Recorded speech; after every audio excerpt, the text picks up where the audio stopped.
here with Jordan from Jordan Station Design Co. And today we're going to be discussing the legal triplex conversions that we've started to do in the city of Welland. So this is basically similar to our duplex conversion strategy, except we're now adding 3 units. So we'll take a single family home and sometimes make 2 basement apartments. Sometimes it'll be 1 basement apartment. And if there's an oversized garage, we may do a garage suite. But basically the city of Welland, which is where we primarily do this, allows us to do it. So we're just going to chat just a little bit about what's required, what do you want to look for when you're trying to buy these type of homes to create it, because there's a few more requirements than your typical, basement apartment duplex strategy, right? So why don't we start talking with, for example, the parking requirement. What type of parking do we need for a triplex? I would assume it's 3 spots, but we've gone down this road and learned some hard lessons along the way. So why don't we share what's required? Yeah, parking in Welland is interesting, and I mean from even looking at a duplex conversion, just 2 units, plain and simple, they require 2 spaces, very similar to everywhere else, but they ask for them in tandem. Yeah, it's a very odd requirement when all of the municipalities ask for it side by side, which makes it challenging. So the tandem thing, it's not too bad. Like you can get 1 front to back. We can normally make it work in most of these conversions. With the 3rd unit, then they ask for 2 wide. So you essentially end up with a space that's more than likely going to have 4 spaces. Yeah. But you have to have the tandem and the side by side together. It makes for a little bit of a challenging, setup parking wise. But ultimately what you're looking for is at least a property with a little bit of side driveway. Yep. Or something with a garage that you can fit 2 parking spots in front. Yeah. Side by side. Yeah. That's a big one. Yeah, and I think, again, this is a tougher restriction, but because it's for a triplex conversion, we're typically looking at a little bit more unique properties that have space, sometimes bigger lot sizes. That's right. And especially Welland has been pretty good in terms of their lot sizes are generally more spacious and wider and even deeper, right, than many other cities. So that helps. And then now for this strategy, we then look for homes that are even bigger, even have larger lot sizes, more parking space. I think on one of the projects we're doing together, it has like 6 or 7 parking spots. Yeah, right? it does. And it has, anyways, you should see the video we make on that garage. That was, you can literally fit like 5 cars in that garage. Yeah. Basically, if you have 4 parking spaces, you're good. Or if you have almost like an L shape, you're good. So you need to have a pair that are side by side and a pair that are front to back. Exactly. And you should be good. We faced something interesting on one situation where, from my understanding, you can have side by side parking. Can we have side by side parking, Well? Yes. But for a triplex, but not for a duplex. Not for a duplex. That's right. You have to have tandem parking for a duplex. It's a requirement in the bylaw. When did this come up? Because I swear, well, we've got away with side by side parking. We've got, they've just started to decide to push it. I was more pointing to the fact. I remember once where the 50% rule in Hamilton, where you can't use 50% of the frontage. Yep.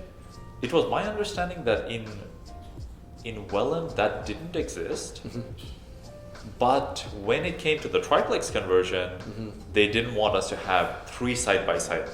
But okay, it makes sense because of the tandem rule. That's right, the tandem rule. Yeah, so you still have to adhere to that tandem rule because they don't want the full frontage to be like 3 or 4 cars. That's exactly it. So it's and we'll get into that whole philosophy of how we develop these things in a second, but that's part of that process of doing the applications. Okay. Yeah. Okay. Makes sense. Okay. Yeah. So getting back to the triplex conversions, we've gone through this a few times. At least you have actually done more than a few of these. Yeah, I have.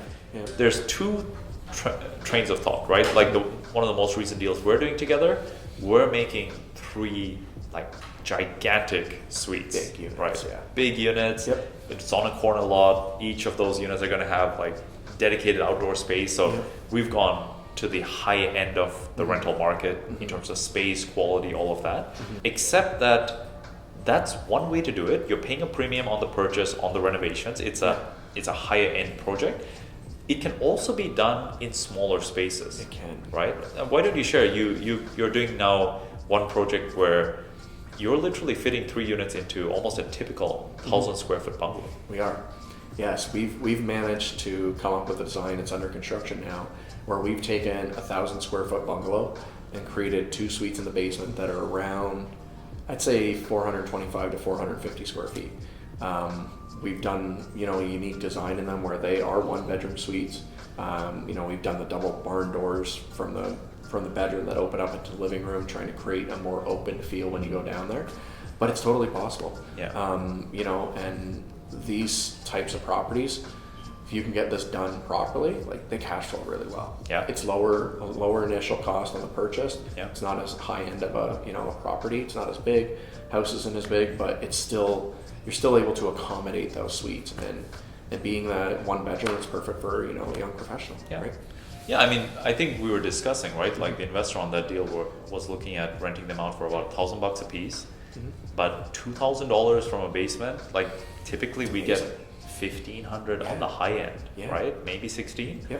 So you push that up to 2,000. That $400, $500 extra is pure cash flow. Yeah. On a investment that was already having a good cash flow at 2 units. Exactly. So you've just boosted it, Yeah. right? So it's amazing. Yeah. how's the construction cost on that? I assume part of your costs are fixed because you're already finishing a basement, but then I guess a little bit more plumbing, 2 kitchens, 2 bathrooms. Extra kitchen, extra bathroom, extra laundry. So yeah, but the fire rating, all of that is pretty much it's all the same. Yeah, it's the same space, right? Yeah. Okay, Yeah. wow. It's quite interesting. Yeah, I mean, it's almost an interesting shift in terms of strategy, because if I mean, even I'm thinking if we start to do more of them, we're adding literally the most affordable housing there is, right? A 1-bedroom, 500 square feet, $1,000 a month supply to the market, and we can do these at scale because every property now has 2 of them. That's right. So Yeah. Yep. yeah, it's And interesting. it's not like you're living in an apartment building. You have outdoor space. You've got parking. Yeah. You've got all the conveniences of living in, a single family home essentially, right? At that point. But the process of applying is a little different, right? So when we look at these conversions, we're not doing 1 building permit application. Okay. So if we did 1 building permit application with 2 units being constructed, based on Region of Niagara's policies, we're subject to development fees at that time, right? So by splitting this into 2 separate building permit applications, our first building permit application is going to be for 1 unit. We're going to be creating a 2-family dwelling as defined in the City of Welland's zoning bylaw. That construction finishes, then we apply for an accessory unit, and we're allowed to add an accessory unit to a 2-family dwelling, 2-unit dwelling. It's an interesting concept, and by doing that, we save almost $14,000 in development fees. This is a lot of money for these investors, right? Yeah, no, absolutely. So we look at it from that standpoint as well. Like, how do we maximize the potential without that increase of cost? Yeah. How about fire separation? I assume you have the regular fire separation between the upper and the basement. That's right. But you would also have it between the 2 units, right? Okay. Yep. So we'd be utilizing the same fire separation, the same wall construction that we would use around a mechanical room. Okay. So high fire resistance rating, but moreover, and more importantly, it's the sound transmission class. We want to make sure that there's not a lot of sound transfer going between those units. Makes sense. Okay. Yeah, so I would assume your construction budget on a project like that should be at least maybe 20-30% higher. I'd say 25-30%. Yeah, exactly. Than a regular basement. But for that additional income, you now have 3 tenants, and also from the side of rent controls, both of those 2 units are newly constructed units. Both of them don't have rent controls. So over the long term, if rents do go up dramatically, you can adjust your rent on 2 of the 3 units. So it's 66% of your tenants you can adjust based on the market. So that's a huge benefit. And you look at refinancing as well. Yeah. You now have a 3-unit building rather than a 2-unit building in the end. Which is going to be interesting. We have already had some investors go through that, and it has come back well, but it is still in the early stages, right? It is. There's not enough of them. Yeah. Right? There's not enough of them, and there's not enough of them that have sold, right? So to be legal sales comparables, right? But Recently things have been going well in terms of the refinances. We've been doing good at getting most of our money. We've always got all of our renovation money out, Of course. and Yep.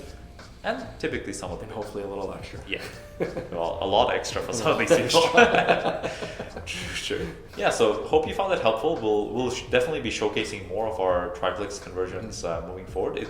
It's probably going to be the go-to strategy once prices go up any further than they have now. Absolutely. Right? Because 100%. what happens when you start breaking even on a duplex? If you can add that third unit for cash flow, it's always a win. So, That's right. all right, all the best.